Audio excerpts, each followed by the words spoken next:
الفاتحة. أعوذ بالله من الشيطان الرجيم. بسم الله الرحمن الرحيم. الحمد لله رب العالمين الرحمن الرحيم مالك يوم الدين إياك اهدنا الصراط المستقيم صراط الذين أنعمت عليهم غير المغضوب عليهم ولا الضالين آمين. أعوذ بالله من الشيطان الرجيم. بسم الله الرحمن الرحيم. الحمد لله رب العالمين والصلاة والسلام على أشرف الأنبياء والمرسلين وعلى آله وصحبه أجمعين. اللهم اغفر لنا ذنوبنا ولوالدينا وارحمهم كما ربونا صغارا ولجميع المسلمين والمسلمات برحمتك يا أرحم الراحمين. اللهم اجعل القرآن العظيم ربيع قلوبنا ونور صدورنا وجلاء أحزاننا وذهاب همومنا وغمومنا. اللهم إنا نسألك رضاك والجنة ونعوذ بك من سخطك والنار. اللهم إنك عفو تحب العفو فاعف عنا برحمتك يا أرحم الراحمين. اللهم ارحمنا بالقرآن واجعله لنا إماما ونورا وهدى ورحمة. اللهم ذكرنا منه ما نسينا وعلمنا منه ما جهلنا وارزقنا تلاوته آناء الليل وأطراف النهار واجعله لنا وجهة يا رب العالمين. ربنا آتنا في الدنيا حسنة وفي الآخرة حسنة وقنا عذاب النار والحمد لله رب العالمين. Alhamdulillah wassalatu wassalamu ala Rasulillah wa ala alihi washabbihi wa wala. Subhanaka la ilma lana illa ma 'allamtana innaka antal alimul hakim. Rabbi shrah li sadri wa yassir li amri wa hlul 'uqdatam min lisani yafqahu qawli. Allahumma ja'alna minal ladzina yastami'una qawla fayattabi'una ahsana. Assalamualaikum warahmatullahi wabarakatuh. Khabar semua? Alhamdulillah. Terima kasih tuan-tuan semua yang hadir pada malam ini. Dia rasa macam ada sentimental value sikit malam ni sebab last kan malam ni kan Tadabbur surah Al-Baqarah bulan 12 2017 Kalau ada kelapangan kita jumpa tahun depan lah Tak lama pun tahun depan tu Berapa hari lagi nak tahun depan insyaAllah. Terima kasih sekali lagi pada yang hadir, tak kira peringkat umur daripada mana anda semua hadir. Mudah-mudahan Allah Subhanahu Wa Taala mentakdirkan keampunan di setiap langkah kita hadir ke majlis ilmu insya-Allah. Mudah-mudahan juga Allah SWT memberikan kita secebis rasa seperti mana nikmat syurga. Bukankah taman ilmu ini ataupun majlis ilmu ini adalah ibarat seperti taman-taman syurga. So at least kita minta Allah berikan just secebis rasa, sedikit rasa untuk kita rasa syurga tu. Mudah-mudahan insya-Allah. Sebab dekat dalam syurga Allah Subhanahu Wa Taala janjikan kebahagiaan. Allah SWT menjanjikan kita enjoy dekat dalam syurga. So hopefully lah saya punya kelas ni, saya doa pada Allah agar memudahkan saya punya urusan, agar kita at least dapat rasa enjoy dalam kelas ni. Sebab saya nak biar jadi taman ilmu sungguh-sungguh ataupun taman syurga tu sungguh-sungguh jadi. Sebab tak nak jadi taman syurga, kata taman syurga tapi sedih tu tak ada masalah. Tiba-tiba jadi ngantuk kan kadang-kadang kan. So doakan saya agar dipermudahkan segala pengucapan dan sebagainya. Mudah-mudahan kita dapat rasa secebis nikmat syurga tu insya-Allah. Hari ni kelas yang terakhir. Hari ni saya minta maaf walaupun dekat dalam Tadabbur Center punya page saya duk teaser pasal kita mungkin akan masuk cerita Nabi Adam hari ni. Tapi bila saya perincikan balik saya punya point, saya tak pasti sempat ke tidak. Saya tak pasti sempat ke tidak. Tapi saya prepare. Kalau kata ada masa, saya akan cuba panjangkan sebab menarik kalau kita dapat susulkan dengan cerita Nabi Adam. Sebab cerita pasal penciptaan manusia pertama. Dan saya pernah teaser kat dalam page sebelum ni, kita sekarang dalam babak permainan emosi. Dan selepas itu Allah nak ciptakan manusia yang unik emosi dia. Kan kita kan sentiasa bercampur baur emosi kan. Kadang tak tahu kita ada emosi state yang mana kan. Jadi tengok kesempatan. Tapi mudah-mudahan kalau tak sempat sekalipun, penutupan pada hari ini barangkali kita dapat insaf sedikit. Sebab Allah tutup dengan sangat-sangat menarik sebelum masuk cerita pasal Nabi Adam. Okay? Sebelum kita masuk topik hari ini, kita akan cuba bincangkan ayat 26 sampai 29 pada hari ini. So 26, 27, 28, 29. Mungkin kita akan cover 4 ayat pada malam ini insya-Allah. Okey. Pada semalam, pada kuliah semalam, cerita pasal ayat berapa? Ingat lagi? 23, 24, 25. Apa ke pengajaran? Saya rasa semua yang datang pada malam ni barangkali yang hadir semalam. Yang hadir semalam, ceritakan pada saya apa benda yang kita belajar semalam. Pasal syurga. Kita orang semua ingat tu kan. Sebab berita gembira orang akan ingat kan. Tapi babak berita sedih, bagaimana Allah ancam dan mencabar tu orang tak ingat kan. Okey, syurga menarik. Lagi. Saya dah bagi dah jawapan tadi. Saya dah sebut dah pun. Pasal syurga, apa lagi kita bincangkan semalam? Pasal bersembang lagi. Memanglah kita sembang kan. Lagi? Makanan di syurga. Kenapa buah kan? Kenapa tidak fish and chip yang kita bincangkan semalam kan? Kenapa tidak apa McDonald's kan, apa benda yang orang duk kejar sekarang? Apa dia? Allah. Kau tak bisa makan McDonald's? Menate. Oh, ni memang sah tengok live semalam ni. Cerita pasal menate. Kenapa tidak ada menate steakhouse kan? Kenapa tidak ada benda tu? Kenapa buah-buahan? So kita telah bincangkan semalam pasal cabaran tu. Ingat lagi tak semalam cabaran? Sebab anda kena ingat babak tu. Ayat sambungan hari ini adalah merupakan apakah respon selepas mereka tidak mampu mendatangkan satu surah gantian. Mereka kan telah dicabar oleh Allah SWT untuk datangkan satu surah, at least mimithlihi, macam lebih kurang macam Quran pun tak apa. Tapi hakikatnya bila mereka datangkan wakil-wakil mereka, ternyata nak dibandingkan dengan kualiti Quran memang jauh sekali beza dia. Memang tidak mampu. Walaupun mereka datangkan, tapi memang tidak dapat sekali-kali untuk menandingi bahasa Al-Quran ataupun kualiti pada Al-Quran itu sendiri. Memang tidak mampu. Maka surah pada hari ini ataupun ayat pada hari ini, dia menyambung apakah respon mereka setelah mereka tidak mampu nak datangkan surah. Ini yang kita nak bincangkan pada hari ini. Okay? Dan sebelum kita masuk babak itu, boleh kita masuk topik baru hari ini. So permulaan topik. Kita nak bincang ayat ke-26 ni, kita kena perhatikan bagaimana Allah memulakan ayat ini.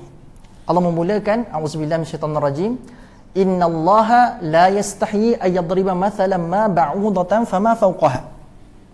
Barangkali kalau siapa yang mahir bahasa Arab sebelum tengok terjemahan, barangkali dia akan tersengih terlebih dahulu sebelum dia tengok terjemahan. Saya kata barangkali kalau orang yang mahir bahasa Arab, dia baca sampai fama fawqaha tu pun barangkali dah mula tersenyum ataupun tersengih.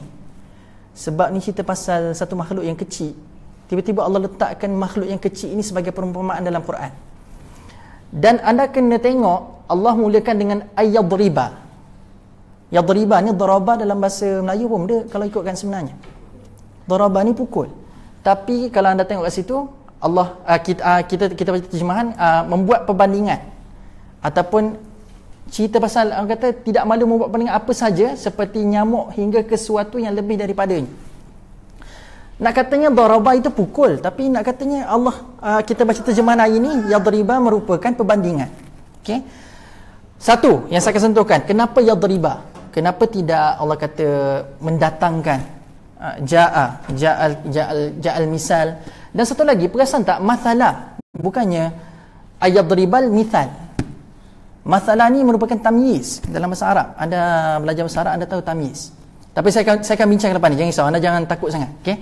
Dengan term-term sebegitu. Mathalah, Allah tidak gunakan mithal dekat sini. Sebab ada sebab kenapa diletakkan tanwin dua dekat atas tu. Dia bukannya jadi mithal. Bukannya Allah kata aku nak datangkan satu mithal. Contoh dengan cerita, ada beza tak? Ada beza kan? Contoh, saya nak datangkan contoh dan ataupun saya nak datangkan cerita. Apa yang dah faham? Kalau saya sebagai guru bahasa Melayu, saya kata saya nak beri contoh pada anda. What do you expect? Perbandingan ataupun apa yang anda expect lagi contoh. Maknanya untuk bagi lagi faham kena ada contoh tu. So contoh, biasa kita kalau kata sebagai contoh, so biasanya dia akan disusulkan dengan bagaimana nak bagi faham tentang apakah fundamental cerita tu yang asal. Tapi kalau saya kata saya nak berikan pada anda cerita, what do you expect? Cerita lah kan? So bila kata saya nak berikan pada anda cerita, you will expect stories. Mesti kena ada watak kan? Kena ada watak, kena ada dua pihak terbabit, bukan seorang ni cerita. So anda akan expect sebegitu. Tapi bila kata mathalah, dia merujuk kepada cerita itself. Dia bukan merujuk kepada pengajaran, bukan juga merujuk kepada apa? Merujuk kepada apa outcome daripada cerita tu, tetapi mathalan dia merujuk kepada cerita itself. Kenapa Allah letak tak jadi mithal? Kalau kata mithal, dia akan fokus kepada pengajaran cerita tu, outcome cerita tu.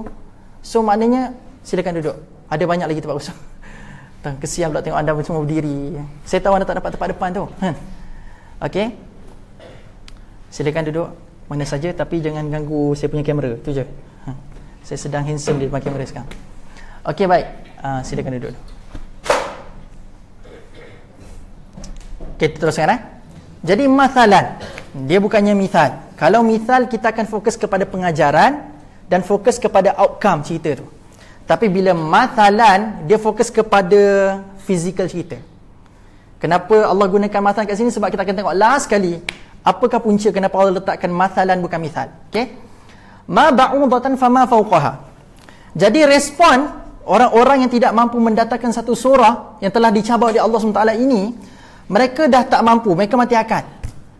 Dan akhirnya kemuncak ego mereka ini, mereka still nak respon juga. Walaupun mereka telah tertunduk malu, walaupun mereka ni rasa macam dah tak tahu nak sorok muka kat mana sebab tak mampu nak datangkan satu surah yang setanding dengan Quran, maka tindakan mereka seterusnya adalah mereka mengutuk perumpamaan dalam Quran. Maka mereka tidak ada point lagi. Maka mereka attack apa yang dah ada dalam Quran itu sendiri. So mereka tak boleh nak attack benda-benda yang besar, maka mereka cari benda-benda yang paling mikro kecil kan? Benda yang paling mikro dalam Quran untuk mereka serang. Antaranya adalah perumpamaan dalam Quran. Anda bayangkan cerita dalam ayat ini, Allah ambil satu perumpamaan daripada seekor binatang. Serangga ke binatang, nyamuk ni? Serangga, sorry. So saya takut ada cikgu-cikgu sains kat sini. Anak-anak kita mendengarkan daripada kata nyamuk ni binatang pula kan. Nyamuk ni serangga kan. Seekor serangga yang bernama nyamuk. Ba'udah. Okey. Ba'udatan fama fawqaha. Ini cerita perumpamaan pasal seekor nyamuk. Kalau anda cross check pada surah Al-Hajj ayat ke-73, Allah menceritakan pasal seekor lalat pula. Ini cerita pasal nyamuk, ba'udah. Dalam surah Al-Hajj 73, Allah menceritakan pasal Dzubabah. Dzubabah ni maksud dia apa? Lalat. Cerita pasal lalat. Anda tahu tak apa yang diceritakan dalam surah Al-Hajj 73 ni? Allah kata, kalau kamu kumpulkan semua Tuhan-Tuhan kamu sembah selain daripada Allah ini, iaitu berhala ke, ataupun kamu sembah apa lagi? Kalau kita kat Malaysia ni apa? Berhala batu cave ke? Berhala apa lagi? Sembah apa?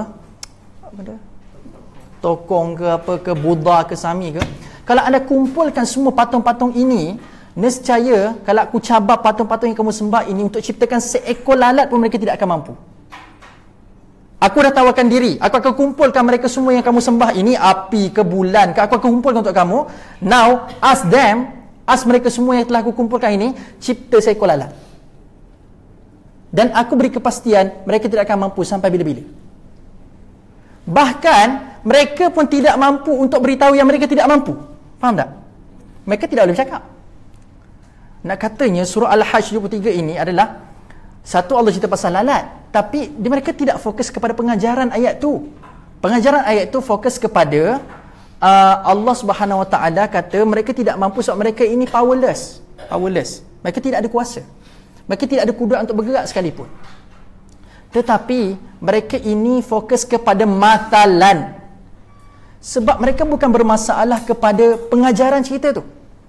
Sebab mereka dah reject awal-awal kebenaran daripada Allah.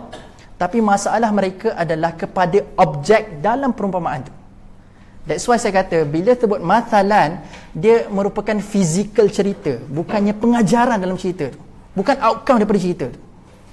Dan ini juga antara sifat-sifat orang munafik pada masa kini. Mereka tidak fokus kepada substance, tapi mereka fokus kepada bila orang tu nak buat silap. Setuju tak? Pada hari ini, masyarakat kita pada hari ini tak fokus kepada apa substance yang orang tu nak sampaikan. Tapi mereka fokus bila ustaz ni cakap gagap-gagap ni. Dia fokus kepada kesilapan fizikal. Ataupun mereka fokus kepada contohnya pasal tulisan-tulisan yang ada sedikit cacat celah dari sudut teknikalnya. Tapi substance mereka tidak fokus. Akhirnya Allah letakkan dalam keadaan yang sangat cantik. Allah kata mathalan kat sini. Orang yang mereka tidak mampu datangkan sebab mereka tertunduk malu, tapi mereka still ego tak nak beriman kepada Allah, maka Allah kata mereka sebenarnya bukan bermasalah pada pengisian Quran tu, tapi mereka bermasalah kepada objek ataupun fizikal yang telah Allah sampaikan. Maka mereka tidak mampu nak serang dari sudut substance, maka mereka serang dari sudut fizikal. Sedangkan fizikal tak ada cacat pun, tapi mereka saja nak ambil benda-benda yang kecil-kecil. Dan antara perkara yang mereka serang adalah bab-bab perumpamaan dalam Quran. Dan mereka khususkan kepada bab-bab cerita pasal serangga-serangga kecil ni, lalat, nyamuk. Nak katanya orang-orang yang tidak beriman kepada Allah ini, dalam konteks ini orang munafik, mereka akan cari sekecil-kecil perkara untuk jadikan sebagai alasan mereka tidak beriman kepada Allah Subhanahu Wa Taala. So kalau kita pada hari ini ada penyakit suka beralasan, stop, berhenti sikap sebegitu. Sebab takut-takut kita mula terjebak untuk berikan alasan kepada agama pula satu hari nanti. Sedangkan agama tidak memberikan kita taklif yang banyak pun. Tapi takut-takut dengan kita mula beralasan dengan manusia, tiba-tiba kita mula beralasan dengan agama satu hari nanti. Na'udzubillah. Okay, na'udzubillah.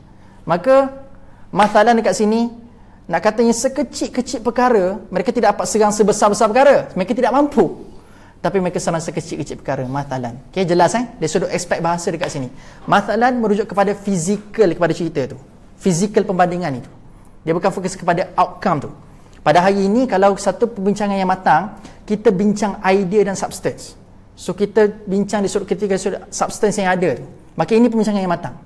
Tapi perbincangan yang tidak matang, kita fokus kepada kenapa silap eja ni? Saya SY je, mana A dengan A dekat sebelah S dengan sebelah Y tu? Kan? Anda pernah masuk tak annual general meeting? Anda pernah masuk AGM tak? Kan biasa dia akan bentarkan laporan. Kan? Kadang-kadang orang duk suka nak jadi populariti dekat dalam tu sebab dia angkat tangan kan. Sebelum nak kena saya cadangkan untuk luluskan dan kena sokongkan lepas tu kan. Kan ada babak tu kan. Biasanya babak itu akan berlaku orang nak cari populariti. Dia kata ini ada kesilapan ejaan dekat sini. Dia tak fokus kepada ketirisan yang ada dekat dalam belanjawan tu. Nampak tak? Mereka offside. Mereka tak fokus kepada perkara yang asal perlu fokus. Sepatutnya yang perlu didebatkan, yang perlu kita bincang sampai rumat, ketirisan dalam belanjawan tu. Tapi orang tak fokus pasal ada kesilapan ejaan kepada laporan belanjawan kita. Tak salah nak fokus benda tu untuk jadikan sempurna.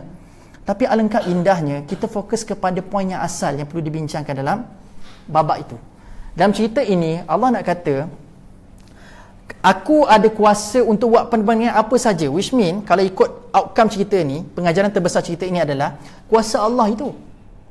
Kuasa Allah, aku boleh buat perumpamaan daripada sekecil-kecil perkara sampai sebesar-besar perkara. Tapi yang kamu duk fokus kepada nyamuk yang aku mention tu apa? Macam tu. Itu dia punya bahasa yang kita nak bagi mudah faham. Okay? Aku boleh buat kuasa, aku boleh buat pemetaan daripada kecil-kecil perkara, sebesar-besar zarah perkara ini, sampailah sebesar-besar perkara. Fama fauqaha. Yang kamu duk fokus kepada nyamuk tu, kenapa? Macam tu. Sambung lagi. Fa ammal ladzina amanu faya'lamuna annahu al-haqqu min rabbihim. Allah kata, sambung lagi. Maka mereka silap. Dan silap mana? Iaitu kalau orang-orang yang beriman, maka mereka akan mengetahui bahawa perbandingan itu benar dari Tuhan mereka.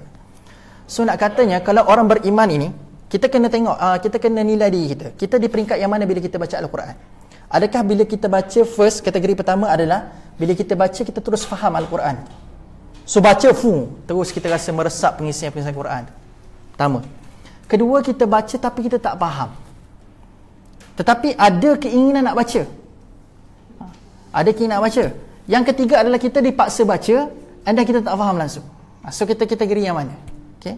Saya harapkan kita dapat capai kategori yang pertama. Kita baca dan kita terus faham. Tapi rata-rata pandangan kita, termasuk saya kadang-kadang, bila mana kita baca Quran tapi kita tidak faham, kategori yang kedua. Kita baca Quran, banyak baca Quran ni. Kita duk kumpulkan 2 juzuk, 3 juzuk satu hari kita baca. Subhanallah. 2 juzuk, 3 juzuk Boleh? Mampu? 2 juzuk, 3 juzuk sehari. Tak kira lah berapa banyak pun, tetapi kadang kita tak faham pun apa yang kita baca kan? Jadi Allah kata tanda-tanda orang beriman kepada Al-Quran adalah walaupun mereka tidak faham Al-Quran, tetapi at least mereka membenarkan bahawasanya apa yang mereka baca itu datang daripada Allah Subhanahu Wa Taala. So ini at least selemah-lemah iman pembaca Al-Quran. Mereka baca Quran tapi mereka merasakan ini kalam from my master. Ini kalam mir Rabbi, datang daripada Tuhan aku. So Allah bagi tahu dalam ayat ini, selepas mereka mendustakan, mereka duk cari kesilapan-kesilapan kecil, tapi Allah datangkan orang beriman, mereka baca Quran dalam keadaan mereka yakin walaupun mereka tidak faham sekalipun, mereka percaya, at least iman mereka percaya ini datang daripada my master. Ini datang daripada Tuhan aku sendiri.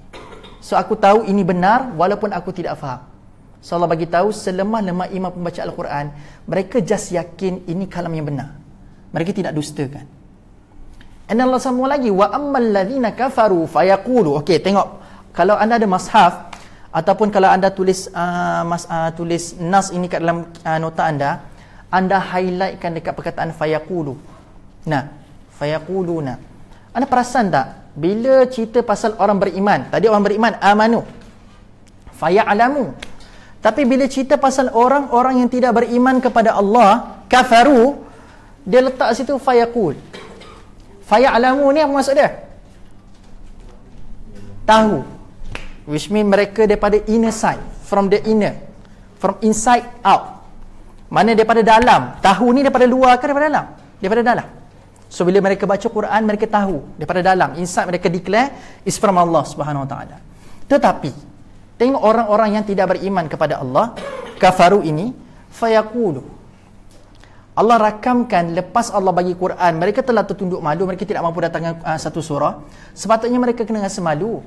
Tapi lepas itu apa respon mereka? Alladzina kafaru fayaquluna madza aradallahu bihadza masalah. Apa Allah kata? Apa sambungan dia? Dan kalau orang-orang kafir pula, maka mereka akan berkata, tengok perkataan berkata, apakah maksud Allah membuat pemandangan dengan ini? So nak katanya, selepas itu mereka still berkata, which mean kalau apa yang saya faham daripada ayat ini, kalau saya nak reflect dengan situasi semasa pada hari ini, antara ciri-ciri orang munafik dan khususnya mereka yang just kata mereka percaya Quran tapi hakikatnya mereka tidak beriman dengan Quran, mereka ni kerap berkata-kata, khususnya memberikan kritikan-kritikan kecil kepada Al-Quran. Puncanya apa? Kenapa ada orang yang still lagi tidak, walaupun telah didatangkan cabaran dan mereka tidak mampu, mereka kalah dengan cabaran tersebut, tapi mereka tidak beriman lagi kepada Allah? Cabaran itu bersifat fizikal antara manusia dengan manusia. Tetapi walaupun cabaran itu mereka kalah, tapi kenapa mesti mereka tidak beriman? Sebab apa? Sebab kalah pada cabaran tidak mampu mengubah apa benda yang ada kat dalam hati mereka. Sebab dalam hati mereka ada satu benda yang telah Allah letakkan prasyarat utama dekat dalam surah Al-Baqarah. First kalau Allah mention, nak baca Quran kamu tak perlu ada benda ni. Kalau kamu ada benda ni, kamu akan jadi masalah. Sampai bila mana kamu nak baca Quran, kamu akan ada masalah. For sure. Apakah dia? Bukan ego. Apakah dia? Kalau kamu ada benda ni, kamu akan tergolong yang sini. Walaupun telah didatangkan kebenaran depan mata kamu, kamu kalah cabaran sekalipun, sepatutnya kamu dah kena tunduk dah kepada Allah. Tapi apa? Mereka still tidak beriman kepada Allah, walaupun mereka telah kalah cabaran. Kenapa? Prasyarat pertama baca Quran dalam surah Al-Baqarah, awal surah Al-Baqarah, bukan lepas alif lam mim tu, la raiba. Allah kata dah, kalau kamu nak baca Quran, jangan ada sekali-kali perasaan ragu pada Quran. Jangan ada sekali-kali perasaan ragu. Tambah-tambah kalau kamu dah lafazkan syahadah, you are not, kata macam mana? Saya nak cakap bahasa Inggeris tapi tak mampu kan. Kamu dah tidak layak, you are not qualified to argue logik ke tidak Quran ni. Faham ke tidak? Sampai tahap gini kita kena beriman. Once you are declare la ilaha illallah Muhammadar Rasulullah, Al-Quran ini, you are no power at all, you are not qualified at all untuk persoalkan kebenarannya. Hatta menanyakan ataupun membincangkan pasal rasional ke tidak benda ni. Tapi once ada doubt, ada rasa ragu-ragu dalam pada Al-Quran, tu kesannya mereka doubt. Madza aradallahu bihadza mathala? Mereka sebab datang daripada ragu-ragu, mereka persoalkan. Kalau kita persoalkan sebab nak tahu lagi pasal Quran, tak ada masalah. Sebab kita nak tambahkan lagi guidance, nak serapkan lagi hidayah Quran pada diri kita, tak ada masalah.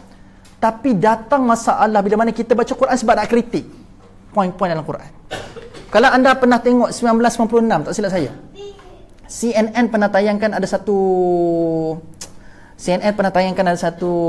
dokumentari, bukan dokumentari, interview dengan orang daripada gereja yang nak bakar Al-Quran. Anda tahu tak apa benda yang dia kata bila time dia nak declare, dia nak bakar Quran secara banyak-banyak ni, satu pesta bakar Quran? Apa statement pertama dia? I have read the Quran totally. Orang yang nak bakar Quran, nak anjurkan satu upacara untuk pembakaran Al-Quran secara beramai-ramai ni, tapi statement pertamanya sebelum dia nak promote program ni, dia kata benda, I have read the Quran totally. Aku dah baca Quran ni secara keseluruhannya. And I come to a conclusion, I want to burn this Quran. Nak katanya setelah dia baca Quran ini, dia tidak dapat sebarang hidayah pun daripada Allah. Sebab tujuan dia baca Quran itu adalah dia nak cari apa salah. Dan sebelum dia baca Quran tu, dah ada poison dalam diri dia, dah ada racun dalam diri dia. Maka Allah kata, bila mana kamu baca Quran dalam keadaan dalam hati kamu ada poison, ada racun, maka tidak lain tidak bukan apa benda yang kamu akan dapat adalah bukan hidayah, tapi tambahkan lagi poison tu. It depends apa niat kamu baca Quran pada ini sekalian. That's why saya selalu pesan, Al-Quran ini kitabul hidayah, bukan kitab sejarah. Kalau anda nak harapkan kitab sejarah, barangkali Quran yang kita baca hari ini tak tebal macam ni teman sekalian. Sebab Quran bukan kitab sejarah. Kalau kita harap kita, oh mana ni cerita pasal Nabi Adam tak lengkap pun. Oh kenapa cerita Nabi Musa scattered dalam Quran? Kenapa dia berpecah-pecah? Ada dalam surah ni, ada surah ni. Nampak? Sebab Al-Quran bukan kitab sejarah. Walaupun dia ada segala-galanya dalam Quran, tapi dia tidak bermakna, dia kena complete. Sebab Quran ni briefing je daripada Allah Subhanahu Wa Taala. Sebab kalau Allah nak jelaskan semuanya, hatta dalam surah Al-Kahf sekalipun mengatakan, kalau nak dikumpulkan ilmu Allah ni, satu lautan, semua lautan dalam dunia ni pun nak tulis ilmu Allah tidak akan mampu. Bayangkan kalau kita nak jelaskan segala ibrah daripada ayat-ayat yang kita baca hari ni ke dalam Quran. Manusia tak akan mampu nak bacanya. Sebab terlalu berat ilmu Allah Subhanahu Wa Taala. That's why kalau anda datang kuliah umum saya baru ni dengan sahabat-sahabat saya, Ustaz Syari, Dr. Azrul dan sebagainya, saya bagi tahu dekat dalam kelas tersebut, if you are looking the absolute knowledge from Quran, we are not capable of it. Kita tidak akan mampu untuk capai the absolute knowledge from Quran. Kita boleh dapat just secebis je pedoman daripada Allah, daripada Quran. Kalau kita declare, aku dah dapat semua-semua, segala-galanya daripada Quran, we are not capable of it. Kita tidak akan mampu sampai bila-bila untuk mendeclare, untuk beritahu, untuk mengesahkan kita dah dapat total knowledge daripada Quran. No. Sebab Allah ini maha mengetahui. Allah ini maha bijaksana. Walaupun kita dapat sedikit tapi tidak bermakna itu semuanya yang ada pada ayat tu. That's why saya pernah beritahu sebelum ni, Syekh Naufal dia kata benda, saya dah baca surah Yusuf ni banyak kali, tapi every time saya baca surah Yusuf, setiap kali tu jugalah saya dapat pengajaran yang berbeza-beza. Baca surah yang sama setiap hari, tapi pengajaran yang Allah ilhamkan kepada saya setiap hari tu berbeza-beza. Ni komen Syekh Naufal. Okey, kita sambung. Yang ni menarik. Allah sambung lagi, yudillu bihi kathira wa yahdi bihi kathira wa ma yudillu bihi illa al-fasiqin. Allah kata yang sesat daripada perumpamaan yang aku buat ni pun ramai, dan yang telah diberikan hidayah daripada perumpamaan aku ni pun ramai juga. Kalau anda baca sepintas selalu ayat ni adik-adik sekalian, ataupun daripada tuan-tuan sekalian, saya nak tanya anda, siapa yang lebih ramai? Orang yang disesatkan ke orang yang diberikan hidayah lebih ramai? Sepintas lalu anda bacakan terjemahan ataupun ayat ini, wa yudillu bihi kathira wa yahdi bihi kathira. Yang sesat ramai ke yang dapat hidayah lebih ramai? Always believe dalam Quran ada takdim wa takhir. Ada elemen ini dalam Quran. Ada benda yang diawalkan tu tandanya tasyrif ataupun ta'zim. Which mean petanda dalam ayat ini adalah ramai orang yang terpesong bila mana mereka meneliti perumpamaan dalam Quran. Which means siapa lebih ramai? Orang yang sesat daripada orang-orang yang mendapat hidayah daripada Allah SWT. So beware. Sebab ramai orang yang pada hakikatnya mereka nak tahu apakah ibarah daripada perumpamaan ini, tapi mereka just gunakan akal. Sedangkan dalam surah Al-Ankabut Allah kata apa benda? Saya cari ayat dia sekejap. Okey. Kalau surah Al-Ankabut, saya tak ingat ayat berapa, anda boleh tengok Allah sebut watilkal amthalu nadribuha linnas. Betul Wa ma ya'qiluha illa al-alimun. Allah kata masal itu ataupun amsal yang Allah sebutkan dalam Quran ini, kamu tidak akan mampu dapat melainkan kamu berfikir dengan alimun. Dia tak sekadar kamu berfikir dengan ya'qilun saja, tapi kamu kena jadi alimuna. Maksudnya mana? Kamu kena ada ilmu. Nak katanya kalau kamu nak faham amsal daripada Al-Quran, kamu prasyarat yang paling utama Allah sebutkan bukan sekadar kamu berfikir ya'qiluna, tapi kamu kena jadi alimuna. Kamu kena jadi orang yang berilmu. Jadi daripada ayat surah Al-Ankabut ini, fahamlah kita, Allah menggesa kita bila baca Quran, kena buka tafsir juga sebenarnya. Kena cari ilmu untuk faham benda ni. Tafsir kena buka, kajian kena ada, analisis kena ada. So Allah gesa kita untuk faham Quran, you have to have knowledge. Kamu kena ada ilmu. Tak boleh kamu sekadar berfikir, aku nak contemplate seketika, so aku rasa macam ini kot point dia. Kita berteka-teka. Maka buka kitab tafsir, barangkali kita boleh dapatkan sourcesnya untuk kita dapatkan penjelasan yang tepat dan sebagainya. Okey, baik. So nak katanya dekat sini Allah bagi tahu ramai yang disesatkan dan ramai juga yang diberikan hidayah. Tetapi that's not at all. Bukannya penutup dekat situ. Saya just bagi gambaran siapa yang lebih ramai yang tersilap langkah ni. Maka Allah spesifikkan siapa yang tersilap langkah, siapa yang akan disesatkan. Allah tutup dengan yudhillu bihi katsira wa yahdi bihi katsira. Habis, waqaf tam. Tapi Allah sambung lagi selepas tu ayat apa? Wa ma yudhillu bihi illa al-fasiqin. Which mean Allah kata yang golongan pertama yang disesatkan ni tak semua sesat lagi. Gitu. Stop. So jangan cepat sangat buat keputusan. Next. Yang pertama, golongan pertama yang ramai ni tak semua sesat secara total lagi. Tapi yang akan sesat secara total adalah al-fasiqin. Siapakah orang fasik ni? Fasik ni siapa? Ya? Orang kafir. Fasikin ni siapa?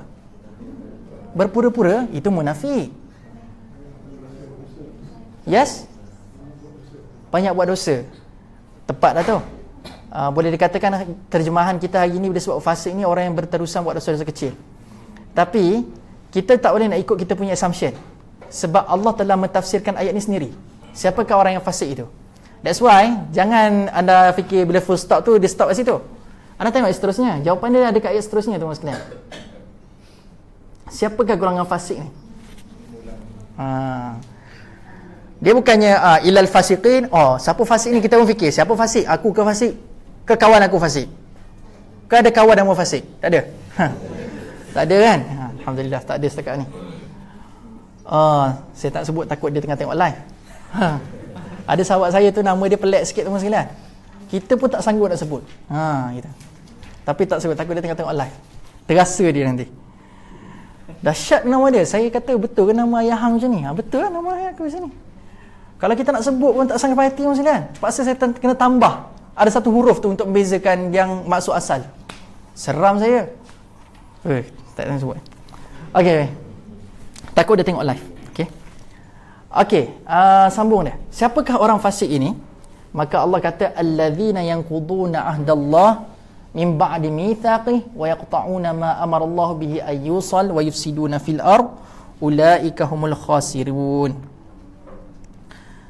Maka Allah kata benda orang-orang, siapakah orang fasik ini? Orang-orang yang merombak ataupun yang memungkirilah ataupun mencabuli perjanjian Allah sesudah diperteguhkannya dan memutuskan perkara yang disuruh Allah supaya diperhubungkan, dan mereka pula membuat kerosakan dan bencana di muka bumi. Mereka itu ialah orang-orang yang rugi. Siapakah orang fasik ini? Yang pertama adalah Allah sebutkan ciri-ciri yang pertama. Allah kata dia telah memungkiri ataupun mencabuli perjanjian dia dengan Allah. Saya nak tanya, kita pernah janji tak dengan Allah sebelum ni? Bila time yang Allah sebutkan kata kita janji ni? Bila? Apa saya dengar tadi orang sebut ayat tu? Yes. Surah Al-A'raf. Kita berjanji dengan Tuhan sebelum diturunkan kat muka bumi ni, sebelum kita hidup kat dunia ni, kita telah berjanji dengan Allah Subhanahu Wa Taala dengan satu lafaz yang memang dahsyat perjanjian ini. Dia bukannya satu lafaz janji yang sekadar biasa-biasa je, tapi luar biasa punya perjanjian. Apakah janji kita pada Allah? Allah bertanya kepada kita, alastu bi rabbikum? Tapi kita tak balas na'am. Tapi kita balas apa? Qalu bala syahidna. Soalan daripada Allah, siapakah Tuhan kamu? Adakah aku ni Tuhan kamu? Macam tu. Soalan daripada Allah. Adakah aku, yang ini Allah Tuhan kamu semua? Anda tahu tak, jawapan kita bukan na'am, yes, ya, Tuhan saya, Tuhan awak ni Tuhan, Allah Tuhan kami. No. Respon kita macam mana? Bukan na'am. Dia jadi macam ni. Bala. Qalu bala syahidna. Kalau anda belajar bahasa Arab teman sekalian, bala ditambah lagi dengan syahidna, Ini adalah satu strengthen, apa benda, satu perjanjian dia ataupun the highest level of yes. Kalau yes je, kalau kita kata yes, na'am, dalam bahasa Arab disebut na'am, yes, kita kata na'am tu, itu rendah lagi. Kadang-kadang ya ke tidak pun tak tahu lagi. Jap. Surah Al-A'raf. Saya tak tahu ayat berapa ni. Ada yang boleh check dekat phone dia? Alastu bi rabbikum qalu bala syahidna. 172 tak salah saya? Betul tak? Al-A'raf 172. Kalau saya mempunyai photographic memory lah, kan? 172 betul? Al-A'raf 172. Betul? Ke 173? Betul? Oh, subhanallah. Rasa kagum sekejap. Al-A'raf 172. Itu ayat yang menceritakan alastu bi rabbikum qalu bala syahidna. Dia bukannya satu lafaz ya yang biasa, tapi ya yang luar biasa. Kita taukidkan, kita strengthenkan kita punya ya tu dengan, bukan guna perkataan ya biasa, tapi kita guna ya yang luar biasa, iaitu bala syahidna. Dia pula tambah pula tu, aku bersaksi. Nak katanya kuat janji kita dengan Allah untuk mengiyakan yang Allah ini Tuhan kita. Maka Allah kata, siapakah orang yang fasik? Mereka ni dah berjanji dengan aku sebelum turun ke dunia ni. Maka mereka datang ke dunia ni, mereka mengingkari janjinya. Tiba-tiba masuk dekat dunia ni, akhirnya mereka tidak beriman pun kepada Allah. Mereka tidak sembah pun Allah. Mereka tidak menjalankan kewajipan mereka sebagai seorang Muslim. Maka ciri-ciri pertama adalah mereka mencabuli, dan mereka sendiri telah memungkiri janji dengan Allah Subhanahu Wa Taala. Itu janji kita yang pertama dengan Allah Subhanahu Wa Taala. Yang kedua, janji apa? Ada berapa banyak janji kita dengan Allah sebelum kita sampai ke dunia ni? Banyak dah janji kita dengan Allah. Saya tak kira janji anda masa time solat maghrib tadi, inna salati wa nusuki tu. Saya tak kira janji anda bila tanda solat subuh pagi tadi, bila tanda baca doa kunut, falakal hamdu ala ma qadaita tu. Saya nak kata sebelum kita turun kat dunia ni, berapa banyak jenis janji kita dah janji dengan Tuhan, dah janji dengan Allah SWT. Have you known about this? Teman sekalian, we are all live with promise to Allah. So that's why Allah memang ada hak untuk hukum kita kalau kita tidak beriman kepada Allah. Sebab before we go, kita turun kat dunia ni, sampai kat dunia ni, dihidupkan kat muka bumi ni, kita hidup dengan janji kita kepada Allah. Kita janji dengan Allah, ya Allah ini Maha Satu, Allah ni Tuhan kita, aku nak sembah ya Allah yang satu. Itu janji kita yang pertama. Janji kita yang kedua, apa dia?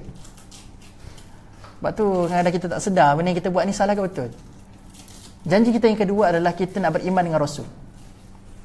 Kita nak ikut apa yang disebutkan ataupun apa yang diperkatakan oleh Rasulullah ataupun daripada Rasul pada zaman kita. Kalau tak silap saya, kalau dalam surah yang sama, am turiduna an tas'alu rasulakum kama su'ila Musa min qabl. Kata Nabi Muhammad dalam ayat ini, bila umat Nabi sendiri mengingkari perintah Nabi Muhammad sendiri, mereka Nabi dah sampaikan kebenaran, and then mereka reject Nabi. Tiba-tiba Nabi kata macam ni kepada pengikut dia. Dia kata benda, am turiduna an tas'alu rasulakum kama su'ila Musa min qabl. Surah yang sama, lepas ni kita akan sampai. Kita akan sampai hari ni lah. Tapi bila kita berjalan dalam surah yang sama, surah Al-Baqarah, kita akan nampak ayat ini. Nabi respon apa lepas umat dia ingkar kepada dia? Dia kata benda, kamu mesti lagi nak bertanya seperti mana golongan ataupun kaum Nabi Musa bertanya tentang Rasul? Nakkan dia mempersoalkan Rasul. Am turiduna an tas'alu rasulakum. Kamu nak persoalkan kerasulan aku? Macam tu. Bukan kamu telah berjanji dengan? Sebab dalam cerita Nabi Musa ni, Musa mengingatkan tentang janji untuk kita taat ataupun ikut kata Nabi, ikut kata Rasul. And then Nabi recap balik, kamu nak jadi macam golongan Nabi Musa ke? Macam tu. Yang mempersoalkan kerasulan aku ni. Bukankah orang-orang yang mempersoalkan kerasulan ini, mereka akan dibinasakan oleh Allah Subhanahu Wa Taala? Maka kita dah janji untuk kita ikut Rasul. Maka jangan pernah kita pisahkan. So kita kata kita nak ikut Quran, maka kita kena ikut Rasul juga. Kan saya dah beritahu semalam, siapa yang reject Quran, automatik kita reject Rasul. Sebab yang sampaikan Quran adalah siapa? Rasul. Rasul dapat daripada siapa? Allah. So beware. Tolak Quran bermakna tolak Rasul, tolak Allah SWT. So kena hati-hati. Kalau nak percaya Quran, percaya semua. Oh jangan aku cari surah Al-Baqarah je, surah An-Nisa tak percaya. Tak boleh. So kalau nak percaya Quran, cari semua sekali. Sebab Nabi sampaikan semuanya kepada kita. Okay, jelas tu ciri yang pertama. Ciri yang kedua adalah wa yaqta'una ma amara Allah. So dua jenis janji dia. Janji yang pertama tadi apa benda? Janji yang pertama, janji Allah ini tu Allah Tuhan. Janji kedua benda, ikut ikut Rasul. Okey, ciri-ciri orang yang fasik yang kedua disebutkan dalam ayat ini adalah wa yaqta'una ma amara Allah bihi ayyusal. Ciri yang kedua, apakah dia? Dia memutuskan perkara yang disuruh Allah supaya diperhubungkan. Apa yang Allah perintahkan untuk kita perhubungkan? Silaturahim. Apa lagi? Hubungan adik-beradik. Saya tak kata silaturahim dengan adik-beradik ni dia tak sama. Anda tak boleh nak katakan hubungan silaturahim dengan hubungan sama ahli keluarga dia sama. No. Sebab hubungan ahli keluarga lagi besar untuk anda jaga berbanding dengan hubungan dengan rakan anda. Sebab bila adik-beradik anda lahir daripada rahim yang sama, anda lahir daripada ibu yang sama, maka bila rahim dekat dalam perut, maka dia bersambung setiapnya, adik-beradik ni. Maka kalau kita buka tafsir, pertama mufassir menyebutkan first kali orang yang fasik ini, mereka tidak ada hubungan yang baik dengan adik-beradik mereka sendiri. So kalau kita ada masalah dengan adik-beradik pada hari ini, perbaiki sekarang. Sebab ciri-ciri orang munafik disebutkan mufassir adalah, pertama sekali adalah mereka ni tidak ada hubungan yang baik dengan adik-beradik.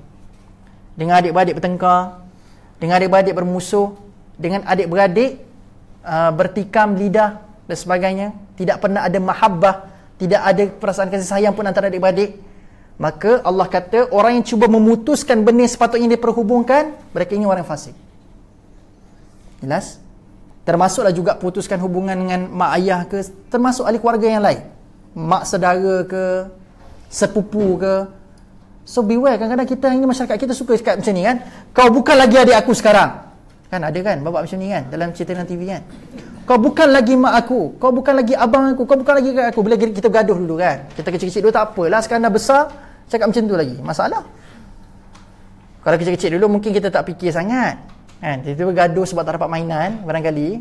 So kita pun marah kat kita punya abang kita, kau bukan lagi abang aku, mulai pada sekarang. Tapi esok baik balik. Tapi sekarang ni kalau dah besar-besar, bila kata kau bukan lagi abang aku, dendam dia lama. Dendam ni sangat lama. Maka kita ambil apa yang disebutkan oleh mufassir. Pertama sekali, jangan ada hubungan yang tidak baik dengan adik-beradik. Hubungan ahli keluarga ni jangan ada masalah, perbaiki cepat-cepat. Itu tandanya bagaimana anda menjaga benda yang telah Allah perintahkan untuk diperhubungkan. Adik-beradik ni kita lahir daripada kantong yang sama. Kenapa kita perlu berbalah? Kenapa perlu berpecah belah? Benda yang sepatutnya bersambung, kenapa kita nak pecahkan? Maka jangan jadi orang yang fasik, yang disebutkan fasik pertama. Orang yang kedua adalah ciri-ciri yang disebutkan wa yaqta'una ma amarallah ini adalah orang yang suka memecah belahkan masyarakat, memecah belahkan society, memecah belahkan hubungan silaturahim antara muslim ataupun dengan masyarakat-masyarakat yang lain. Mudah katanya mata api. Mata api.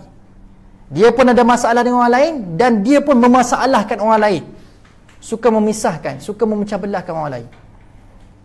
Bagi contoh benda, saya dah cerita belum dekat sini. Saya pernah pergi ceramah dekat Subang. Apa benda yang berlaku adalah, saya tak nak sebut dekat mana kan? Subang ni besar, so anda tak payah carilah mana masjid tu kan? Ada seorang kaum ibu, saya ceramah dengan kaum ibu dekat sana.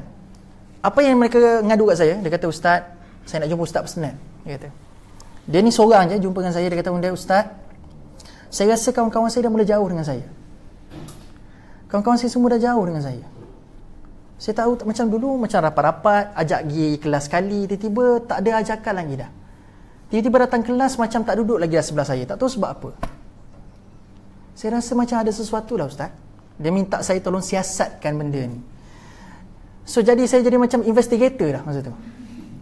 Dia kata, Ustaz, saya tak tahu kenapa kawan-kawan saya dah mula jauh dengan saya. So saya tak selesaikan on the spot lah. Nampak sangat dia nampak orang dah tengok saya, dia mengadu kat saya, tiba saya pun selesaikan cepat. Dia macam tak bijak kan. Maka apa yang saya buat adalah pada kuliah 2 bulan akan datang tu, bukan on the spot lah, saya pun tiba-tiba jumpa ada orang nak tanya soalan dengan saya kan. Kebetulan saya nampak sebelum ni memang dia selalu dengan orang yang mengadu kat saya tadi. Lepas tu saya pun tak tahulah gatal mulut nak tanya kan. Gatal mulut kan kata. Bukanlah gatal mulut, saya sebenarnya selesaikan masalah, bukan nak busybody pun kan. Saya pun tanya, kenapa nampak macam dia sorang-sorang dulu, macam bukan selalu dengan dia. Saya cakap direct lah sikit tapi dengan nada seluruh, Ustaz tak sekali kan, bukan sekali dulu saya datang sekali naik kereta. Saya nampak dulu bila saya parking, nampak dia keluar kereta sekali, jalan pimpin tangan, tak adalah. Sekarang tak nampak pun kata. Tu lepas tu tahu apa dia cakap macam ni. Ustaz, dia ni mulut busuk. Dia kata macam tu. Makcik-makcik, style makcik cakap kan. Mulut busuk Ustaz. Mulut dia macam ni. Style makcik-makcik, saya cakap macam tu kan. Mulut dia tak ada insurans Ustaz. Kata. Cakap lepas kata. Lepas tu, ya ke saya kenal dia orang lembut je? Saya cuba menenangkan keadaan. Oh ya ke saya kenal dia orang lembut je, tak ada pun nampak dia macam mulut laser ke apa. Tak ada Ustaz, ni kawan saya bagi tahu. Tengok.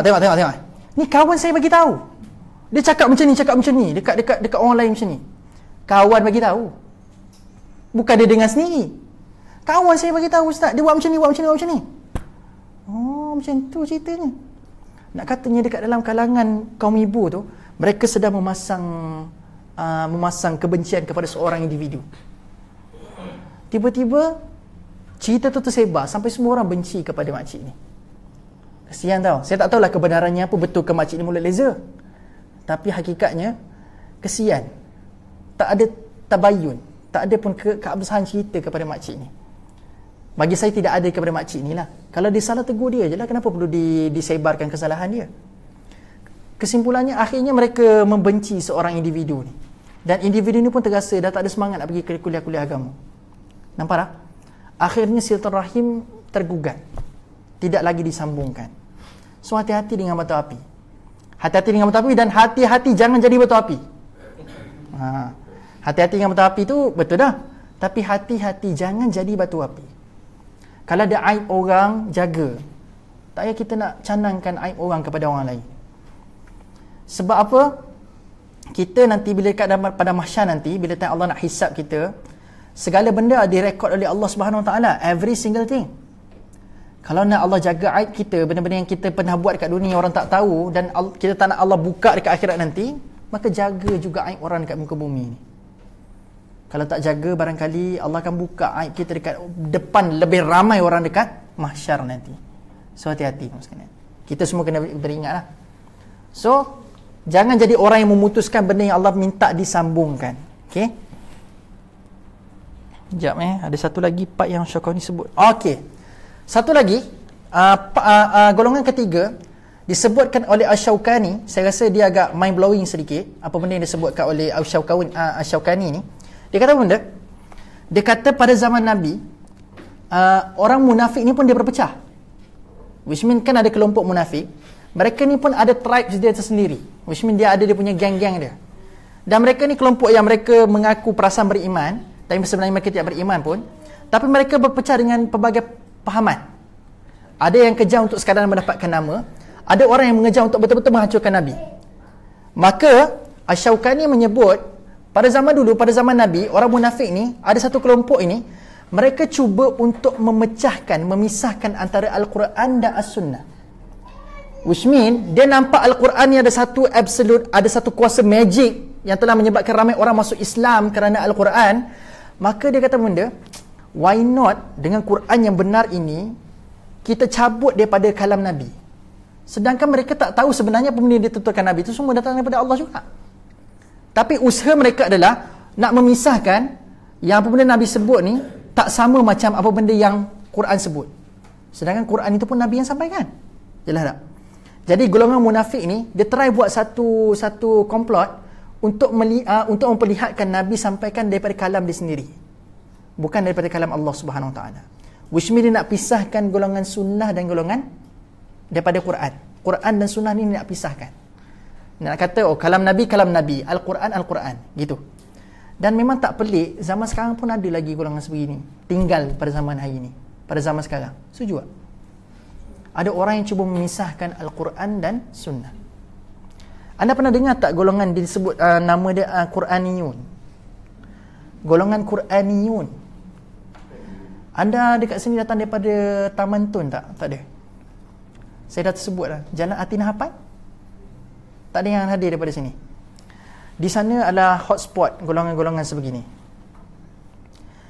Saya nak minta anda berhati-hati. Sebab dia serang orang-orang yang pemikiran intelek.